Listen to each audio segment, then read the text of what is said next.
Bienvenue dans une nouvelle vidéo. Aujourd'hui, je vais vous parler du film Bienvenidos a Bordo 4x4.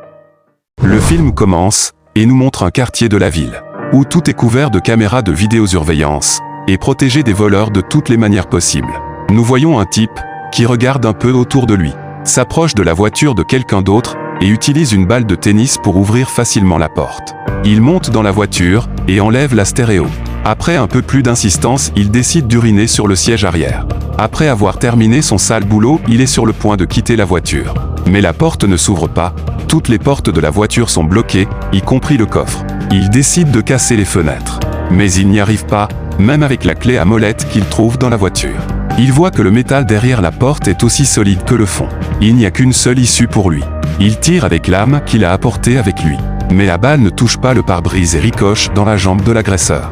Alors qu'il pense la blessure, il voit une jeune fille qui passe par là, et qui regarde la fenêtre de la voiture sans voir l'homme qui y est assis. Il se met à taper sur la vitre et à crier, mais elle ne l'entend pas.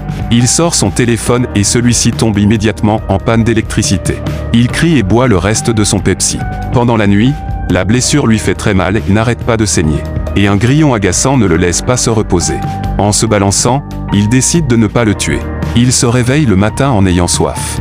Mais il n'y a pas d'eau dans la bouteille, et seulement quelques gouttes de condensation sur le verre. Après avoir allumé la radio et s'être un peu détendu, il se met au travail et commence à ciseler la couche métallique de la porte.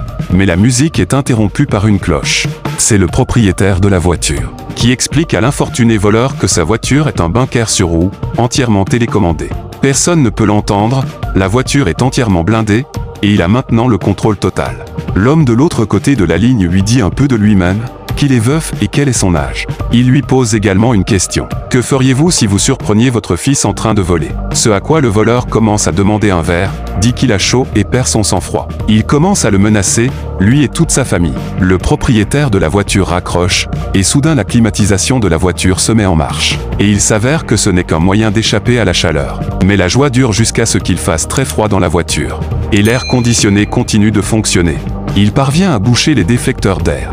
Mais ça ne le sauve pas. Au bout d'un moment, la climatisation s'arrête et le propriétaire de la voiture appelle à nouveau. Il pose la même question. Que feriez-vous si vous surpreniez votre fils en train de voler? Et qu'il vous dise qu'il lui donnerait de l'eau pour la bonne réponse. Le type dit qu'il gronderait son fils et l'emmènerait à la police. Mais cette réponse s'avère fondamentalement fausse. C'est votre fils et il vous admire. L'homme raconte plusieurs histoires de sa vie, comment ses proches et lui-même ont été volés à de nombreuses reprises. Il leur dit qu'il est médecin et raccroche. Après avoir passé un peu plus de temps dans la voiture, la police passe et s'arrête à côté de lui. Le type se met à crier à tue-tête, mais le policier se contente de rédiger une contravention et s'en va. Au prochain appel, le propriétaire de la voiture demande les détails de son passeport en échange d'eau. Il nomme tout, son nom est Tira et le médecin lui dit que l'eau est dans le lave-glace arrière. Ivre d'eau, le suspense de l'inconnu commence. Le matin, il réessaie la porte. Mais au prochain appel, le type dit qu'il a de la fièvre et demande ce qu'il faut faire. Le médecin demande une description de la blessure et dit que tout ne va pas bien, allume le chauffage et commence à lui dire qu'il a bien commencé la journée. Puis lui annonce qu'il a une tumeur et qu'il ne lui reste qu'un an à vivre. Au bout d'un moment, le type a faim et mange un morceau de papier et boit sa propre urine. Il remarque deux types qui décident de forcer sa voiture. Mais ils n'y arrivent pas car les habitants les chassent et commencent à brutaliser le type. Ils brutalisent le type moyen qui n'a même pas eu la chance de faire quelque chose. Le soir, Tira décide de manger son grillon apprivoisé. Mais il n'y arrive pas. Par ennui, il lui parle et essaie de lui remonter le moral d'une manière ou d'une autre. Dans la conversation suivante, le docteur recommence à se moquer de lui et lui dit qu'il prend son petit déjeuner. Mais il est distrait et dit qu'il est de bonne humeur et lui dit qu'il a une barre de chocolat sous sa pédale. Tira mange la barre de chocolat en une seule bouchée. Puis il observe les gens dans la rue. Il remarque qu'ils ont tout tellement peur qu'ils sont sur leur garde à chaque instant. Au bout d'un moment, il fait un petit trou.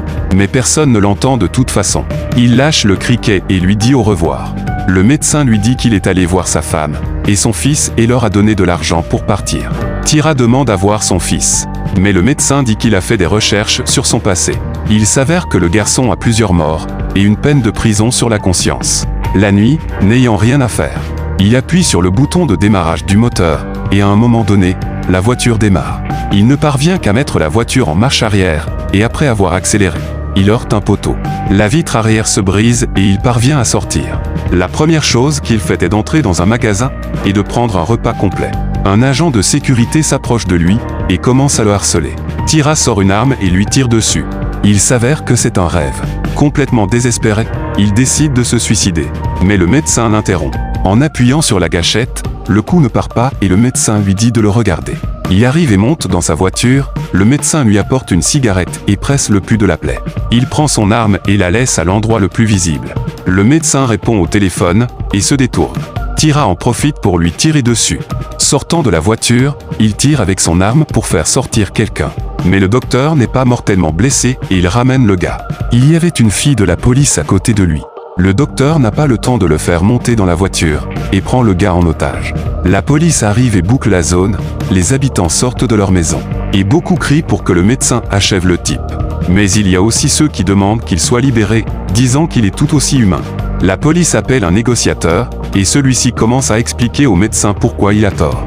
Mais le médecin est convaincu que les flics et les avocats de ce monde sont tout pourris, qu'il n'y a pas de loi et que s'il laisse le gars partir maintenant, il sera libéré le lendemain et décide de faire son propre destin. Après un certain temps, le négociateur parvient à le convaincre de laisser partir le gars et le médecin accepte. Le gars est immédiatement mis dans une voiture de police. Et le docteur lui-même sourit malicieusement en ouvrant la porte de la voiture. Et en laissant un téléphone à minuterie sur le toit, il se fait exploser. Nous entendons des coupures de presse disant que le médecin a une fois de plus soulevé la question de la sécurité dans tout le pays. Et que le petit ami de Tir sera libéré dans quelques heures. Le grillon libéré par Tir s'envole et est mangé par un oiseau. Le docteur n'a rien changé. C'est là que le film se termine. Merci de regarder. Écrivez dans les commentaires ce que vous pensez de ce film.